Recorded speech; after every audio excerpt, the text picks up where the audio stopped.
എൻ്റെ പേര് ജലജകുമാരി എന്നാണ്. ഞാൻ എൻ്റെ കെയറോഫിൽ 2 പേർക്ക് ക്യാഷ് മേടിച്ച് കൊടുത്തിട്ടുണ്ട്. ഞാൻ ഇതിൻ്റെ അടിസ്ഥാനത്തിൽ പോലീസ് സ്റ്റേഷനിൽ പോയി പരാതി കൊടുത്തായിരുന്നു.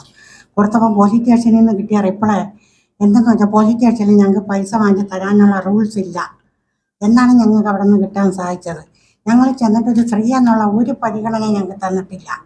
ഈ 2 പേരെ വീട്ടിൽ നിന്ന് എൻ്റെ വീട്ടിൽ നിത്യ ആൾക്കാർ വരെയാണ്. അവർ വന്ന് എൻ്റെ വീട്ടിൽ കലവും ചട്ടിയും വാരിക്കൊണ്ടിട്ട് താമസിക്കും. അത് ഭയങ്കര ഭീഷണിയായിട്ടിരിക്കുകയാണ്. ഈ പൈസ വാങ്ങിച്ചതിൻ്റെ എല്ലാ എവിഡൻസും ഞങ്ങൾക്ക് തന്നിട്ടുണ്ട്. ചെക്ക് 1,50,000 രൂപ ചെക്ക് വായിക്കും, ഗൂഗിൾ പേ വഴി അതിൻ്റെ എല്ലാ രേഖകളും ഞങ്ങൾക്ക് തന്നിട്ടുണ്ട്.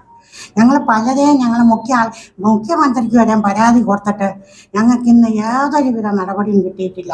എന്നോട് പറയുന്നത് എന്തെന്ന് വെച്ചാൽ എൻ്റെ പാർട്ടിക്കാരാണ് ഭരിക്കുന്നത്, നല്ല ഫുഡാണ് ജയിലിൽ പോയാൽ, എന്നെ ഇനി ഒന്നും ചെയ്യാനില്ല, നിങ്ങൾക്കൊക്കെ ചെയ്യാനുള്ള ചെയ്തോ. ഏത് പോലീസിനെ വിളിച്ചാലും ഒരു പോലീസും അനങ്ങൂല. ഈ മിനിന്ന് പറഞ്ഞ കുട്ടി രാജക്കാട് കേസിൽ FIR ഇട്ടു. വീണ്ടും ആ കുട്ടി പോലീസ് സ്റ്റേഷനിൽ ചെന്നപ്പം പറയുന്നത് പുള്ളി നൗഷാദിനെ പിടിക്കാൻ പറ്റില്ല, പിടിക്കണമെങ്കിൽ 2 മാസം വേണം. എന്തിനാണ്? അവർക്ക് മുൻകൂർ ജാമ്യം എടുക്കാനുള്ള അവസരം ഒരുക്കി കൊടുക്കുകയാണ് പോലീസ്. മുൻകൂർ അവസരം കൊടുക്കുകയാണ്, അവർക്ക് ജാമ്യം കൊടുക്കാനുള്ള അവസരമാണ് കൊടുക്കുന്നത്. മന്ത്രിക്ക് പോലും പരാതി കൊടുത്തപ്പോൾ മന്ത്രിയെക്കാളും വലുതാണ് ഈ നൗഷാദ് എന്ന് പറയുന്ന ആള്. ഇതിന്റെ മുഖ്യ കണ്ണി നസീനാണ്. നൗഷാദിന്റെ ഭാര്യ.